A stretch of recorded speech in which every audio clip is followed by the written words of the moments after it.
Greetings to everyone listening this, and welcome to Probe's guest lecture on the GRE examination.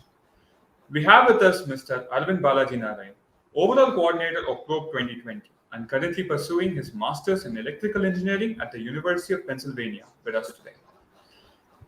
In addition to this, he has also previously served as a research assistant at IIT Indore and has completed his research internships at DRDO and L&T.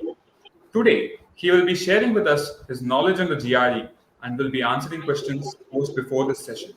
It's a pleasure to have you with us, Mr. Rath. Thank you all. And yeah, it's a pleasure to be a part of Probe anywhere, anytime. So That is nice yeah, to you hear. guys have some questions to shoot out. You can go. You can start. We do have quite a lot of questions to shoot out. So without further Yeah. ado, let's get underway. Okay. Okay. Over to Slugna. Okay. What made you apply for masters in foreign universities? Okay. So first of all, like before that, I'll just clear out why I decided to apply masters. Say if you take your bachelor's degree, the ones that you guys are doing, it is more like a crash course. It gives you an introduction on multiple courses or topics in different domains in say ECE or something. But if you take masters, you will get you can specialize in one domain of interest, and you can take courses pertaining to that domain of interest alone. So I decided that masters would help me like specialize in one domain of interest. So to all those juniors, the second and third years, if you want to specialize in one domain of interest, work in that particular domain, masters would be really helpful. With respect to abroad, it's more of a personal preference, honestly. So you can do your masters both in India and in abroad. With respect to me, I felt that the kind of setup that is there, the research setup, and what I get from it, I felt that I would end up learning more by doing a master's abroad. So this is more of a personal preference. So to all of those out there, you can do it both in India and abroad. So it's up to you. So yeah. All right. So, how important is CGPA in your application or anyone's application? What's a good Okay. CGPA for admission to top US universities? Okay. See, I would be lying if I said CGPA is not very important. It is obviously one of the important criteria based on which they evaluate. But to everyone, I would like to say that CGPA is not the only criteria. There are like multiple other performance metrics that they take into account before evaluating you as a person. So CGPA is not the only criteria. They look at your profile, they look over your resume, your statement of purpose, what work that you have done, how good of it you are to their particular university. There are a lot of your GRE scores, which is the topic of our discussion. There are a lot of things. So these performance metric put together give you a total score of a student, and they evaluate you based on that and pick you for the university. So see, this is more of a subjective question. If for someone, say a GPA, but he would be applying to a particular set of universities, and for another person, he would be applying to a different set of universities. And even to be honest, say someone has a GPA of 8.5 or a higher age, and someone has a lower age, that wouldn't make much of a difference if the person with the lower age has a good profile. So it all depends on the profile of a person put together. So I would say GPA is one of the metrics, but you can concentrate to the others who are worried about their GPA thinking it's small. Don't worry about it. If you have a really strong profile, you have a really good chance of getting the university as much as someone with a higher GPA. So don't worry about it.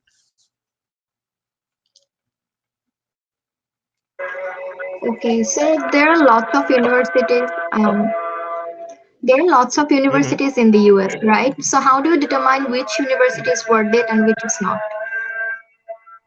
Okay. Again, yeah. See, I could name around hundreds of universities and still miss some more. So there are a lot of good universities here. Again, this is more of a subjective question, and it varies with the every individual. So, see, a good way to start off would be to filter out universities when you apply. Would be to, as you said, rankings or something.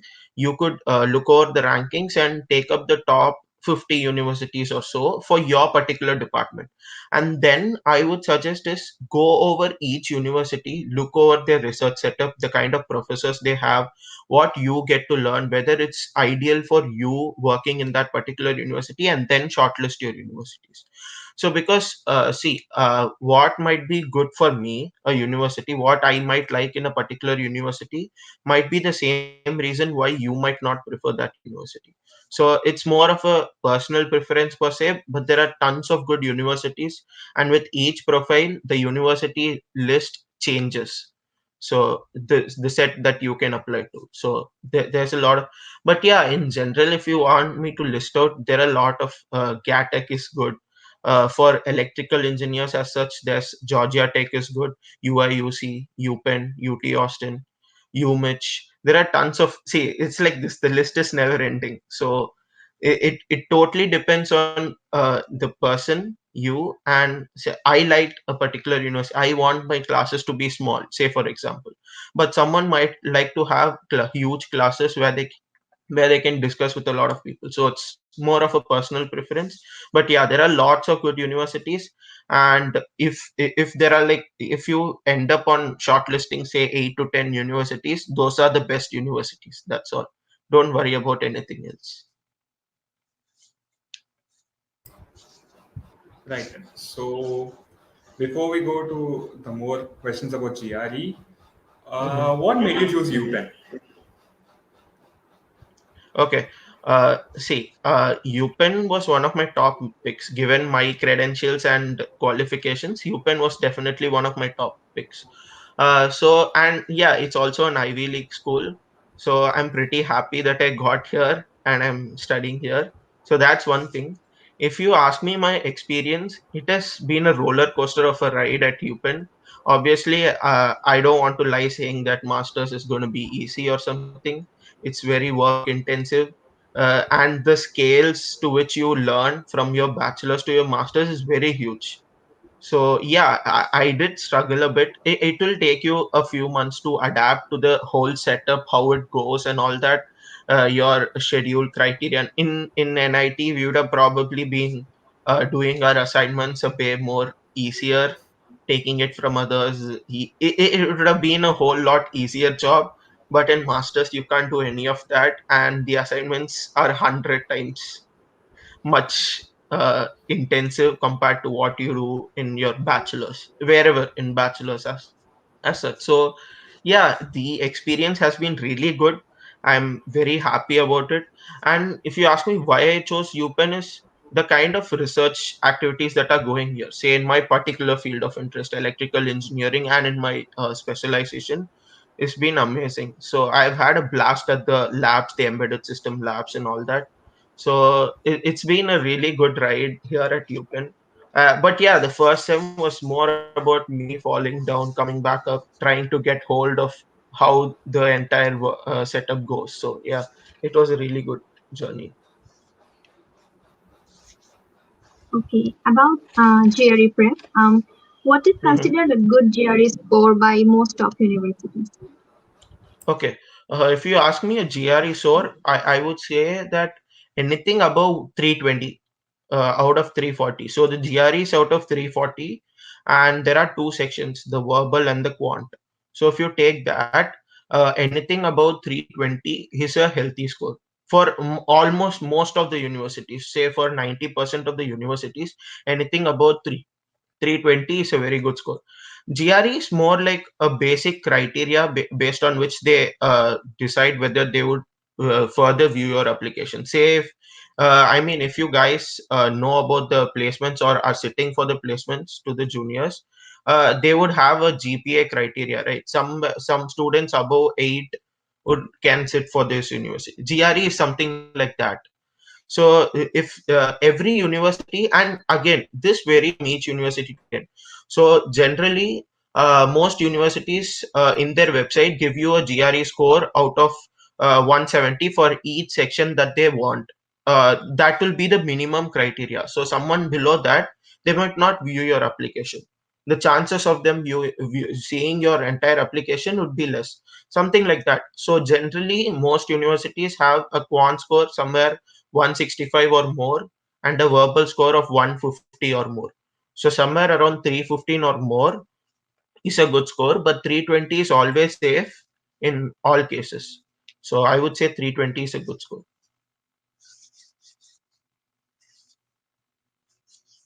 Did I complete your question on the score? Yes. Yeah. Okay. So the next question is, when and how should we start preparing for the GRE ideally? Okay. So this is now we are in Jan, right? So yeah, say I'll give you a scenario assuming that you're joining in fall 2023. That is next year around August. Okay. So for that, you would have to finish your applications by mid-December and all that. You would have submitted your applications. So I would say that you would have to like start giving your GRE by around August. So around August, July, around that time. So an ideal time to start would be 2 to 3 months before that. See, again, this preparation will vary from each and every individuals. Some people can do it in 2 months. Some people can prepare it in 1 month. Some people need more time. It varies according to an individual. But I would say a good time would be to start somewhere between 2 to 3 months before giving your exam. Start it slow, take it slow. Try to understand each and every section. Go over it slow, get a hang of it, and then start practicing. So that will take you some time. Give yourself that small time for you to get accustomed to the entire system, how it works, and then start preparing for it. So I would say around 2 to 3 months before your GRE test. Okay. A step-by-step roadmap for GRE preparation and your experience with it. Okay. So it was like this. I started it around 2 to 3 months again, 2 to 3 months before my GRE. So it's like this. There are three sections to the GRE. One is the analytical writing. The second is the verbal section, and the third is the quant. For Indians as such, the quant is basic math. Okay, it's, to be honest, it's eighth, ninth standard math, and we'll do it very fast. So after a few days, you'll get accustomed to it. You'll be really good at it. Honestly, it will be as simple as say 10 apples and 15 mangoes. That's how simple it will be. Honestly, so don't worry about quant. But generally, what tends to happen with the juniors I've talked till now is since quant is easy, they start spending more time on it, more time than what is required. But the section that is going to be a challenge for us is the verbal section. If you take, we as Indians are not as good as the Americans here and all that. So you will find verbal section a lot more challenging. So what I did and what I would recommend you to do is also to start learning words, be it in newspapers, in articles, in posts. Say if you're not a newspaper person, you can just read a new post or something new. Start learning words. Google also suggests you words as such. So start learning new words each and every day. And there are multiple different kinds of questions in the verbal section. Try getting accustomed to each of them. In GRE, it will be mostly about understanding the context of any sentence or a passage. So if you try increasing your capability of doing that more, understanding the context of what they are talking. So that is the most important, I personally feel, right from any passage or something. So that is something that might be difficult given how they ask. And see, the most difficult thing about the GRE is, honestly, if I had 10-15 more minutes, I could have done scored much better than what I did. It's timed. So, and the verbal section is going to be really, really tight for you. You would basically finish like 1 or 2 minutes before or right on time. So that is one thing. So whenever I practiced from the start, take it slow for 1.5 months before in your 3 month prep. Take it slow, just learn everything, try practicing a lot. In the last 1.5 months or 1 month, try to solve around 5 to 10 papers. That's what I did. For the first two papers, I had this question. I had the time as 1.5 times the total thing. So Am I audible? Yes, you are. You can continue. Okay. Okay. It's just reloaded. Okay. So try to keep, I kept the 10.5 times the total duration, because so that I have a vision. I don't feel it's too rushed up in my first 2 exams. But then on, it was 1x, and that's how it is. You try practicing a lot of questions. Practice. I would say that is the most important thing, honestly. So that this should help you do well in your. Try practicing multiple papers, multiple questions. Verbal is the most important. And one more thing, personally, I would say is write 1 day before the exam. Do not practice anything. Just go over the formula. Just go over the strategies that you have learned for verbal or quant questions. Do not put. Do not solve a question paper, because the question papers in GRE, they can be easy, they can be tough, they can be moderate. So if you end up solving a tough question paper right before your exam, I'm telling you, it will put you in a position where you'll feel less confident when you attempt the exam. I've seen this happen with some of the people. So don't do that. 1 day before the exam, take a break from everything, have a good sleep, and give your exam. So you would be in a better position rather than when you solve questions. 1 week before, yeah, you can do. 1 day before, don't do it. So I would say that start 2 to 3 months, get what your pace, tune your pace, start practicing, do more practice for verbal. That's the important section. And yeah, I think you should be good enough by the time you give your GRE test. All right. So you already mentioned previous year question paper practice. So would you suggest any Mhm. other resources for the same, like GRE preparation? Okay, so again, see, there are a lot of online resources as such. If you take the 5LB book, Manhattan 5LB, the GRE Prep, there are multiple books. I have a huge link with some 30 of resources for GRE. So yeah, I can share it with you guys. So that's not an issue. There are huge links for those. Apart from that, there are certain students, if they might feel that if they were taught all these strategies or concepts, they might be better off.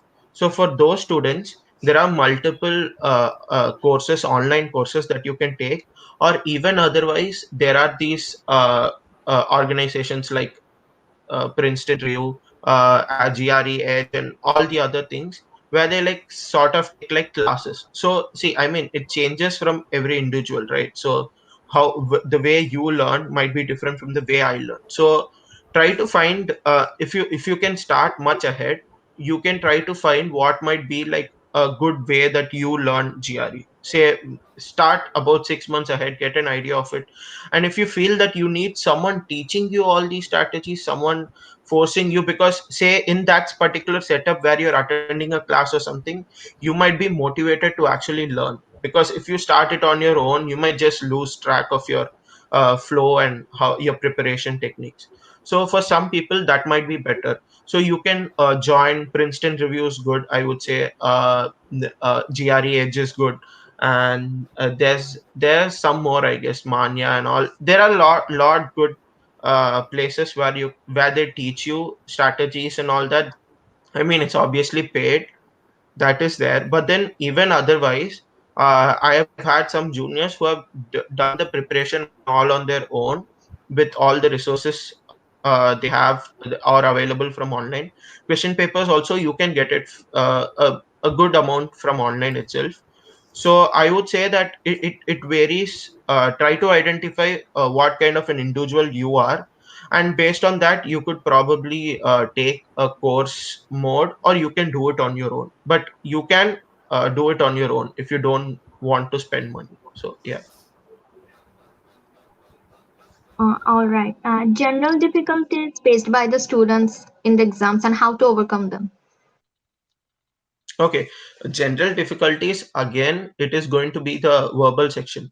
So as I said before, time is the most important thing in the GRE. Everything, see, even in the quant section, you'll get somewhere around 35 minutes, I guess, for each quant section. You'll be done with it in max 15 to 20 minutes. You'll have around rough 10 minutes in your hand.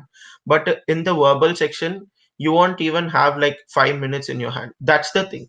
So the major difficulty is, for even my batchmates or my juniors, is I couldn't they would say I couldn't do a few questions in verbal. So that's the most important. And the verbal is also of there'll be 5 sections which you write, out of which it can be 2 quant, 3 verbal, or 2 verbal and 3 quant sections.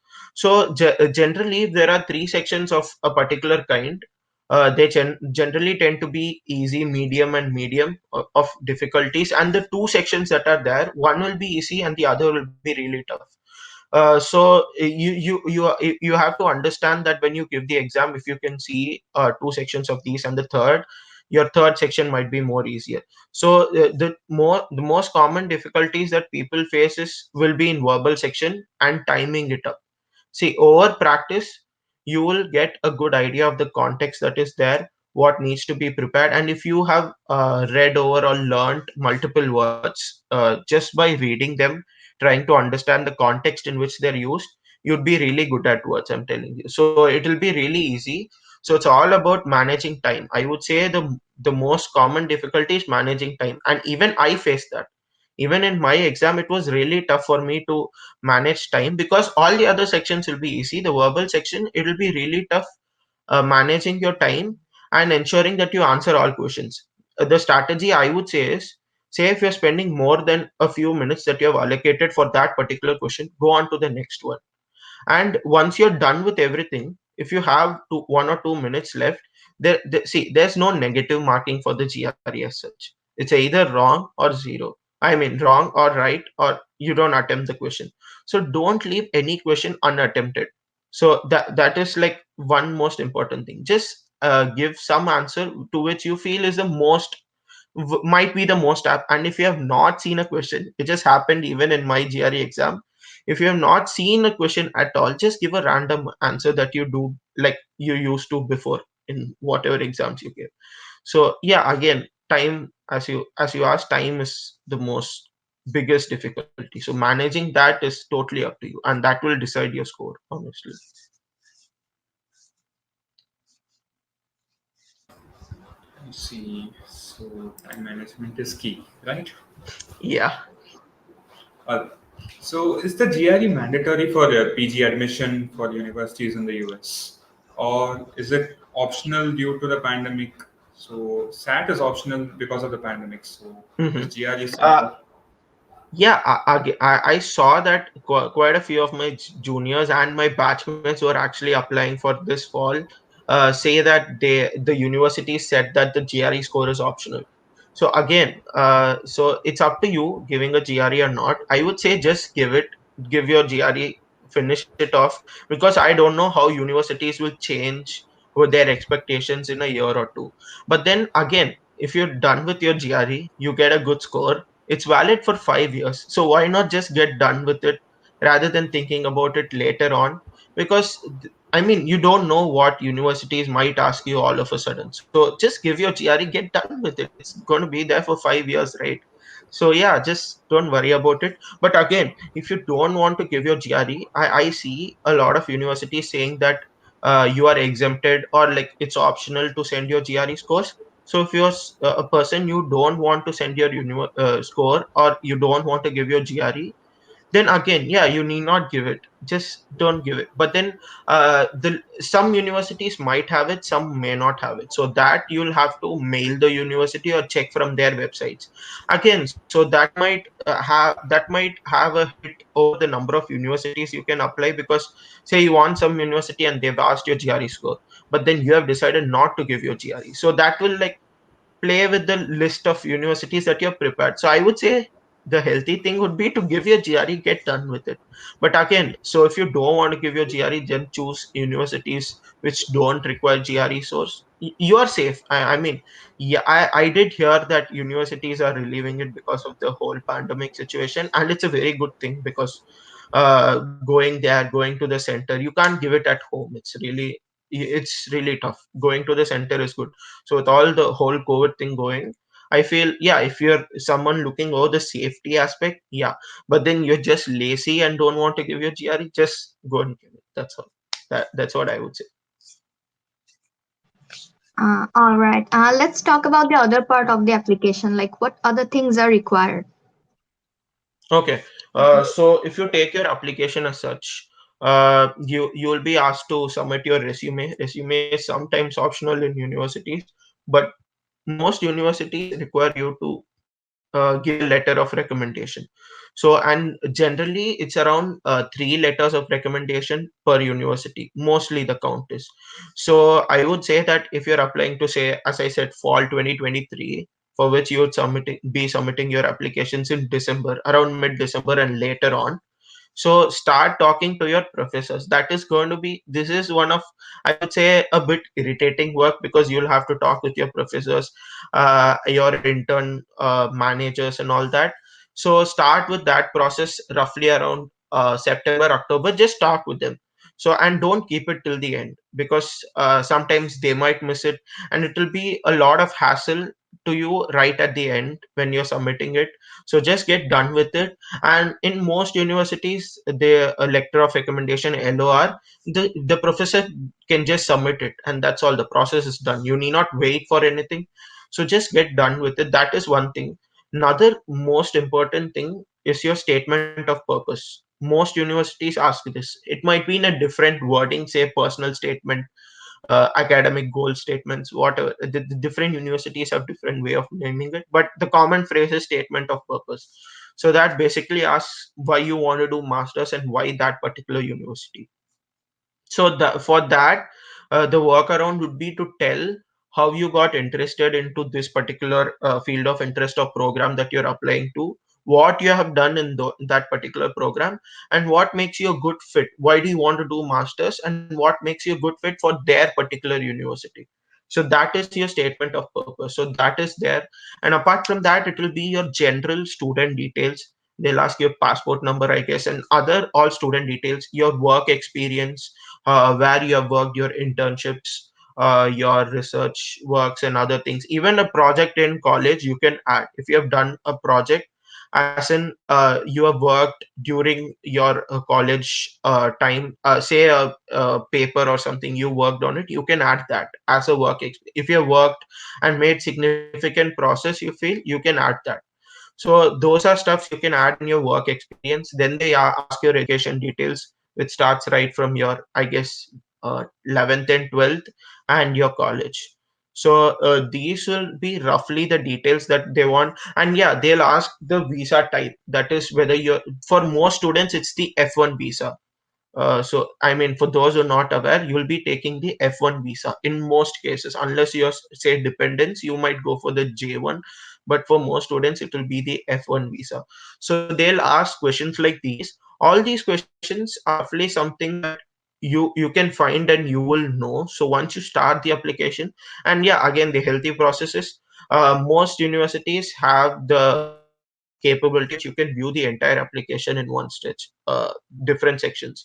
Just go through each, make a list of documents you actually need, your transcript. I mean, once you're the college will give you the partial transcript and all that. Get all those stuff. Those are the things that will take time, getting all those things. So get all those documents ready, and then start your application process. Yeah, that should be done. And these are the other parts as such. And yeah, more or less. Right then. So, can you give us a brief summary of the TOEFL? Okay. Okay, yeah, you can call it TOEFL, TOEFL, whatever. Yeah. So it's yeah. So again, TOEFL is for a total of 120 marks. The GRE is 340, but the TOEFL is 120. It has 4 sections, each of 30. Each content. It's the reading, writing, speaking, and listening sections. So see, try to give your TOEFL exam around 2 to 3 weeks after your GRE, because you will be in hot form after your GRE. You would have done well, you would have prepped, given your exam, you would know the words, the vocabulary, and all that. You would have your strategies all set up. So try to give it 2 to 3 weeks immediately after your TOEFL. I feel honestly 2 weeks. Some people have given it in 1 week, but an ideal duration with cushion right after your GRE would be like Take 4 days break after your exam, obviously, and then have a 2 weeks gap and give your TOEFL, finish off your TOEFL. So there are 4 sections. The reading is going to be easy, stuff that you have done right from our schooling, in ninth, 10th, whatever you would have done that. The reading section is going to be easy. With some practice, you can get it. And TOEFL is one exam where the requirement set by the university is very less actually. So they have scores for each section. Say they keep 25 for listening, 24 for speaking. They have requirements for each section. So that varies from each and every university. But roughly, the scores, if you cumulative scores, if you put together all, it will be roughly around 90 is might be what they require. But I'm telling, most of us can easily get over 100 and even above 110. That is pretty much easy, okay, even with 1 or 2 weeks of preparation. So we can get a good score of more than 100, which I guess would like be the requirement, I mean satisfy the requirement for 99% of the university. There'll be few universities asking your scores over 110, okay. So don't worry about the TOEFL. But again, TOEFL is all about practice. Say from the reading section and all the other sections. See, the most difficult sections in TOEFL will be the speaking and the listening section. See, with respect to the listening, the difficulty that you might have will be someone might be attending their speaking section right when you're giving your listening section. So you would be hearing them talking while you are listening. So I would say you can try this while you're in at the end when you're actually practicing for an exam. Try to put on a sound or some noise around and try to give your listening section. Try to see how good you do at that particular point. So that would be like a test that you can do to see how well you're doing. That is for the listening section. That's all. Listening is very easy. You can do really well. It's only about the interference that comes from outside to which you have to be immune to. That's all. And when it comes to the speaking section, that's like the verbal in GRE.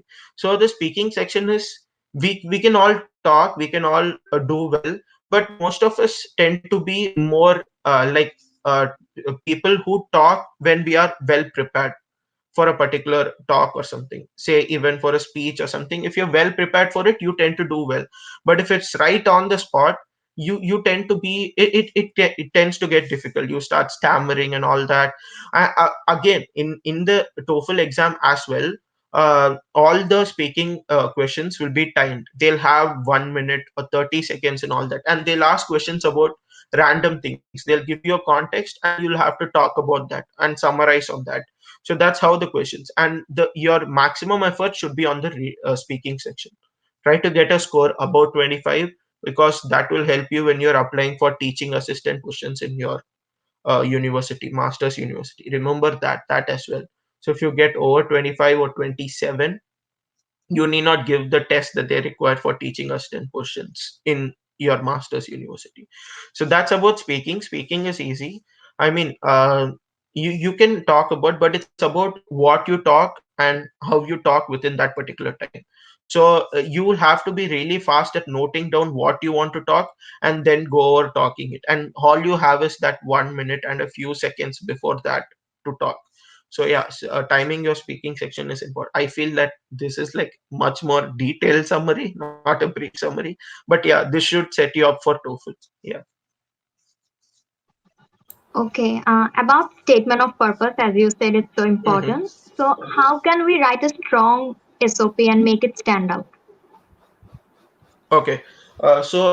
See, I followed this. I mean, I mean, I can recommend it to you, but it's how you write your statement of purpose. It's again, it's more of a subjective question. Different individuals have different way of expressing themselves. But when I went on to write my statement of purpose, I weaved it more into a story sort of thing, starting from my roughly around my childhood, where I started understanding technology, the innovation, and all that. And then you could start like that. Probably, I could just say you could like weave around a story, or say a particular incident that happened in your life. There are different ways of how you like start and go through. You could probably weave a story. You can say a particular incident that motivated you, and once you start that, just go over how it fascinated you, how it made you jump into whatever you want to do, and start with your whole bachelor's and all that. What you did in your bachelor's, what kind of things actually increased your interest to whatever program that you're applying. Say you'll be applying to a particular program, a major, and yeah, a particular major from a department, or even a particular specialization that you want to do, if you're really strong on what specialization you want to do. So start with that. Tell them why you are interested in that and what you did for that. So right from your undergrad over your duration, what kind of projects you did, what courses you took. You can talk about your courses as well. There's nothing wrong. You can tell, and for each and everything that you tell them what you learned out of it, what challenges you faced, and what you learned out of it. Be honest. Tell them even if you didn't end up the project being successful, tell them what you learned out of it, what problems you faced and how you combated. They look at how you did that and what you learned from that experience. They won't look at say, obviously, say you can say that you interned at, say, probably Google, and that can look really crazy, but then what you learned out of it matters. They look for that. So whatever you say, be honest and tell them what you learned out of that particular experience. Give all the experience that you did and how that traveled to developing you as a qualified engineer in what you want to do. And towards the end, you can tell them about their university and why that university would be a good fit to you in personal, how that the kind of professors, what you want to do in that particular university, and how you feel that given your profile and given your nature and your character, try to impute your character into your SOP. They'll have to know about you, at least a brief summary of who you are and what you want to do, and they have to feel that you are a good fit for their particular program. That's all SOP is about. It will take a lot of drafts, again, I'm telling you, because we are never used to the question about telling why we are qualified for a particular thing. Those are the tough questions. Even if you take interviews, why do you want to get this job? So these are the really tricky and the most irritating questions for most of us. But yeah, be honest. Start with your GRE. Try to think about first and get all the points together. And yeah, this would really make a strong SOP. Be honest and tell your experiences and what you learn from it. So they would look for that, and if you give that, I think whatever SOP that you give would be strong. So there's no step by step methodology or formula for it. It's just about you being brutally honest about yourself and what you learned. That's all. So we have now mentioned how we make your SOP strong. So what are other things that you do that makes applications stronger, like Okay. practices? Okay. Again, application, see, the whole application process is going to be more or less the same, right from filling out the details and all that. Places where you can stand out compared to the others, again, would be at your SOP, primarily at your SOP, and second might be at your work experience where you give your internships and all the other details. So try to while you talk about your internships, try to make it try to like include all the details that you give and give a detailed description, because they'll have a place where you can describe what you did in your particular work experience. Try to give a detailed description of what you did and what you faced and how you combated them, more or less like a summary sort of thing of what you did in the work experience. Because if you just say that you did so and so, that might not actually like you might not in their eyes, you might just they might just know that you did so and so, that's all. But if you give a detailed description of what you did, they'll understand it much better, what say what this person did and what he learned out of it. And apart from that, structuring your resume is also very important, getting all the sections up and ready. And even for your resume, using action words, try to get in the community engagement aspect of it and all that. And for second years and third years, for the third years, they would be in times where they are already applying. So whatever they have is the strongest application. Don't worry about it. Whatever you have done, you're done with it, and that's the best you have done. Go for it. For the second years who are really new, second years and first years, try taking up even like try talking to a professor, start a project around, because see what you do and the courses that you take pertaining to your field of interest. Again, try to understand what your field of interest is, try to take courses pertaining to that. Obviously for our bachelors we are like I mean not forced, there are a set of courses that we definitely have to take. Of the electives that you have your small freedom, a little bit of freedom in, try to probably, instead of just taking random courses, you could probably be more choosy over what kind of courses you want. Say if you have a field of interest in your mind, try to get that sorted. So I feel that all this over the 1 year, what you do trying to build up your profile, that would make a strong application. Because otherwise in the application there's nothing that you could say that will make it stronger for you compared to another, because they wouldn't want that as well. All the other details, they would want a fair application for everyone, and then view their profiles and see which is strong. So the places where you can strengthen is your own particular self, whatever you do, and then probably in SOP and the other sections. Okay, let's talk about finances. Like it is said that Mhm. education in United States is very expensive. So do you think it is worth it, and what's your experience? Yeah, see, again, yeah, definitely it is going to be expensive. It is a big investment that you're doing, coming out and doing your master's or any other post grad or whatever graduate studies in the US. It is definitely expensive. But if you ask me personally, whether the experience is worth it, it's 100 definitely worth it. So see the kind of exposure that you get, the knowledge, the skills that you develop, the what you learn out of it at the end of the day, right from the pressure that you are in and what you end up learning, it's very huge. I mean you can't just quantify it, it's massive. So for that only reasons, sole reasons, it's definitely worth it doing your masters in the US. So see, but you should be interested in doing a masters, you should have that passion, more or less. But even otherwise I would say yeah, it is expensive. You would be spending lakhs of money. I mean you can take a loan and you can easily repay it once you get a job or an internship. Even with your part time that you do in your masters might help you cover your expenses for that particular month, for each and every month. That can be done. But the other expenses that the travel expenses, the tuition expenses, those can be repaid easily, without much of a worry. So don't worry about that. If you're someone who's really interested and you want to do your masters, just go for it. That's all. Don't worry about the financial part. That is something you can definitely, honestly, you can definitely take care of. So it's about thinking whether it's worth it for you. And personally, I feel it's definitely worth it. And for anyone, I feel it will be worth it in the amount of what you end up learning. So yeah, it is definitely worth it. Don't worry about it. So, what are the various scholarships available that you can avail for studying abroad? Mhm. Okay, if you take scholarships as such, again, this tends to vary from each and every university. Say for a particular university, they might have a group just for Asian students, and they might be helping around students.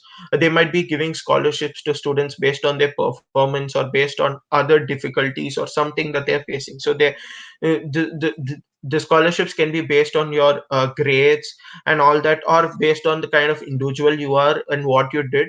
So and it varies from every university to another. Say for in UPenn there are not a lot of scholarships as such that I can avail, but then there are a lot of teaching assistant, research assistant positions and lab assistant positions. These are like huge jobs that you can take. You will have to spend, obviously apart from your schedule, you will have to spend around 20 hours, 10 to 20 hours, depending on the job intensity that is there. But then they pay you a lot such that I feel that you can compensate for your expenses that particular month with what you get for in your job, in your part-time job or TA or RA portion, whatever. So that itself will more or less compensate for your expenses, I feel. So those itself, here the scholarships, there are scholarships, but apart from that, most people take up part-time jobs and all that. Even see, it need not be a teaching assistant as such. Say if in your start first semester you don't want to like put too much pressure on yourself, you want to take it slow, you can do some other part-time job. You can be a part-timer in a diner as such. People here, they don't see differences in different multiple jobs that you take. They don't see you for the job that you do. So every job is equally important. So when you take such jobs, I think it can pay for you for your expenses, and that itself is sort of a scholarship, because you mainly the scholarship is so that you can reduce your tuition expenses, something like that, right? So I guess, and the interns here, they have a minimum amount that they need to pay to all the students, and if you get an internship here, it will pay off a large part of your expenses, a very large part of it. So don't there are scholarships here, but then it tends to differ from each and every university. So it's like, you can check out the scholarships by for anything. You can mail a particular university or check their website. That itself will take some time maneuvering over their websites, because they have a vast amount of information. You can do that, check out the scholarships they have.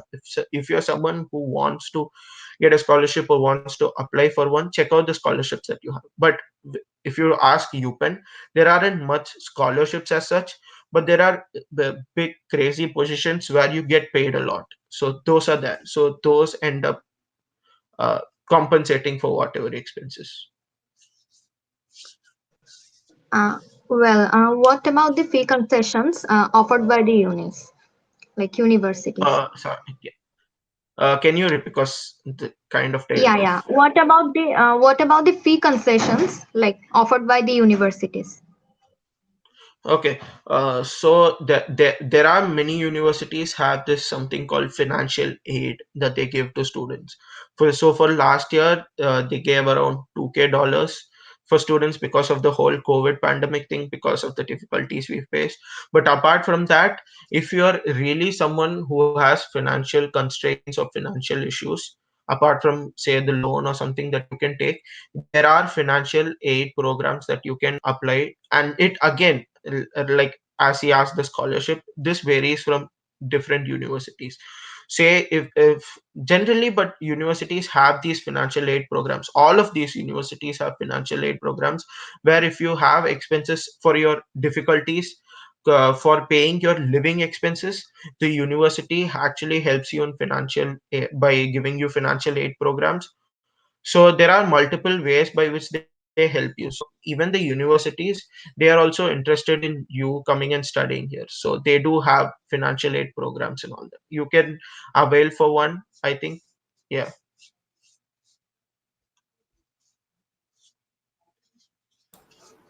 Right.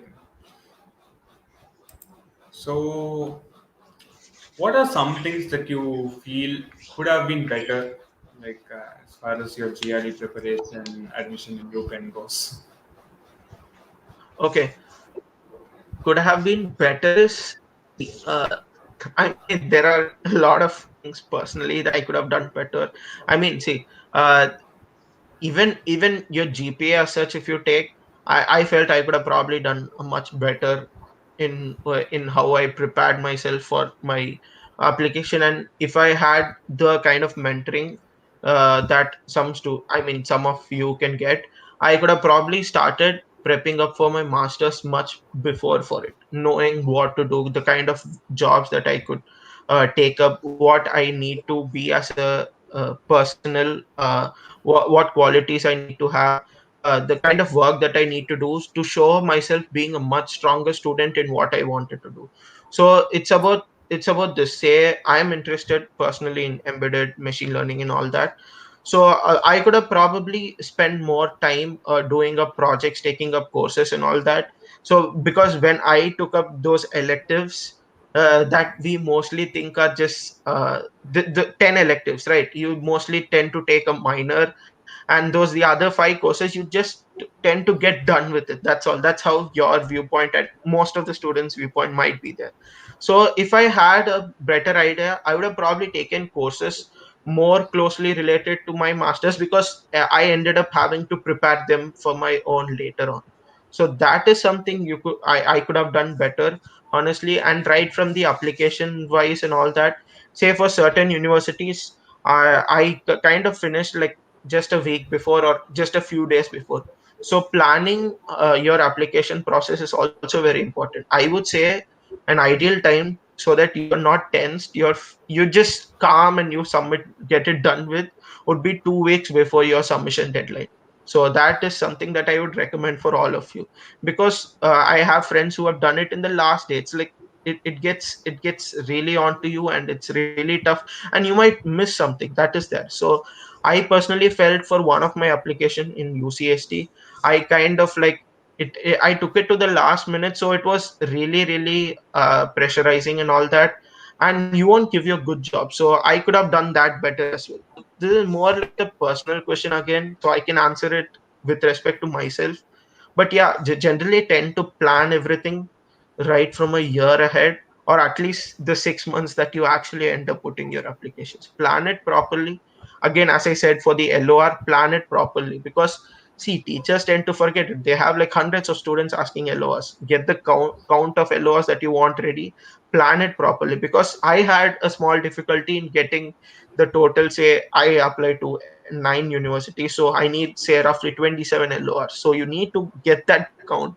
So you need to plan properly for it. So that is difficulty that many students might face. So some of the students, my friends, they had to get LORs from faculties in other departments because they couldn't get the count from EC, because some faculties tend to say that once they've given a particular set of students LOR, they're already busy, right? So they say no to the other students coming in. So plan all that. I could have planned that better, and since this is more of a question that will help others, I'm saying from others' experience as well that these are stuff that you can plan ahead and you will do much better if you did that. So yeah. Okay. What do you think is the right way to go forward with gaining research experience in UG? Okay.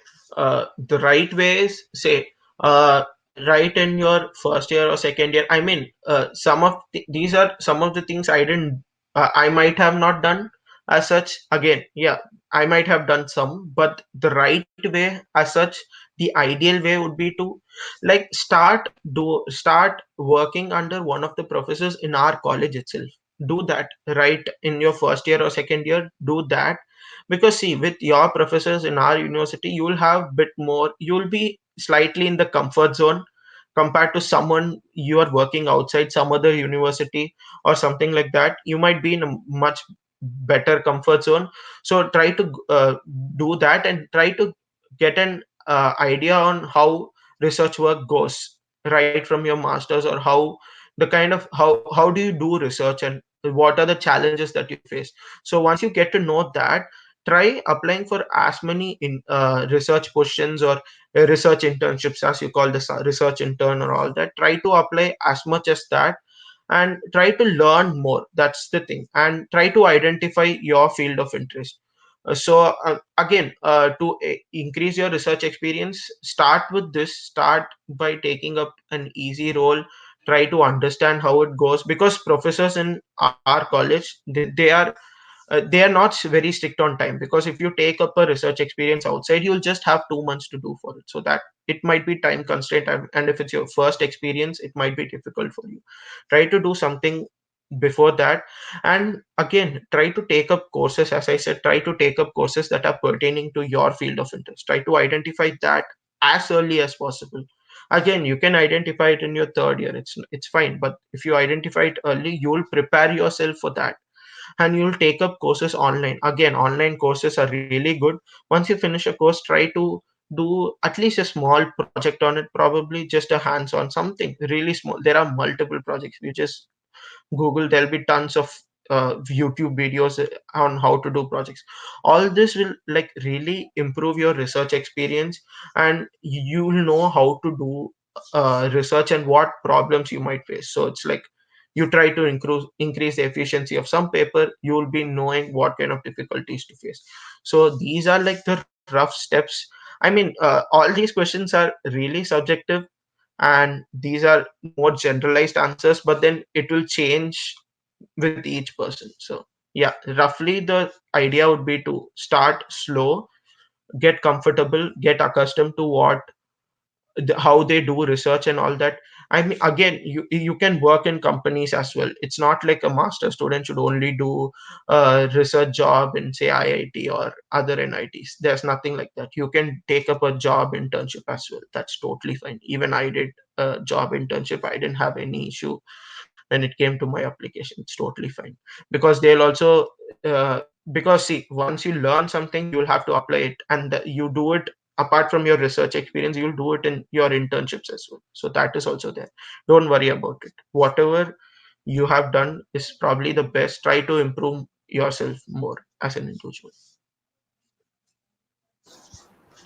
So, what are your thoughts on studying, going for masters right after undergraduation, or Mhm. versus working for a year or two and then going to masters? See, honestly, it wouldn't make much of a difference. Probably with respect to, say, in see, it's about, again, it's about who you as an individual want. Because, say, I wanted to do my masters right after my undergraduate, because I felt that if I specialize in one field of interest, it will improve my job prospects when I apply for a job. But on the other hand, if you take up a job, get some experience, it might be really helpful. I mean, you will be a more adept to the how a master's goes, because in job it will be really intensive compared to your bachelor's. You'll see a steep increase. So when you take up masters, that particular gap that you try to bridge between your undergraduate difficulty and master's difficulty might be slightly a smaller hill to climb compared to what you do right after your undergraduate. But again, I wouldn't want to scare the ones who directly go for masters. Is nothing to worry. You can directly do your masters. It will just be about adapting to situations more. Again, in your masters as well, if you talk in terms of knowledge, say if you had really worked in your job on a particular domain, that is where exactly you take up your courses in masters. It would be really easy, because the softwares that you might be much aware of, the softwares or something that you actually use, the methodologies and all that. Apart from that, I've had my friends here in masters who have taken up jobs and came. We have the equal amount of difficulty. We suffer the same when it comes to an assignment that's really difficult. So there's not much difference. So for all those who directly want to take up masters, don't worry about should I do a job before I do masters. There's nothing like that. You can directly take a masters right after your UG. There's no difference as such. Well, any extras you want to add for your juniors? Any word of advice? Okay. I mean, see, these are like really testing times. I've been hearing news from our university as such, and from other universities as well. See, these are times when it's really chaotic. Okay. So your thinking process might be largely affected. You might be given the situation, say in US, if you take, there are like million cases every day. So, and people here don't even care about it, honestly, if you ask me. So see, you might be worried about it and all that, but if you really want to do masters, just go for it. Don't think about any other thing that might stop you. Nothing should stop you from doing it. And yeah, don't worry about it. Just take it slow, calm down. You will really do a good job at it. And these are tough times, I know that, but I mean, I feel that each and every person is qualified to do a master's. There's no such thing that someone say I have something low, I don't have a good profile, I shouldn't do. It's just that the colleges that you apply to might be different from someone having probably a comparatively better profile. That's all. So you can get a master's admit in the US or in any other country. Just be confident in yourself. I mean, start trusting yourself. That will be the first step. And just remove just move yourself away from all the white noise that is happening around, right in your university or right everywhere outside.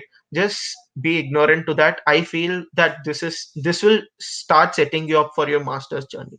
So don't worry about it. Master's is really cool. Obviously it's going to be tougher than your bachelor's, but don't worry about it.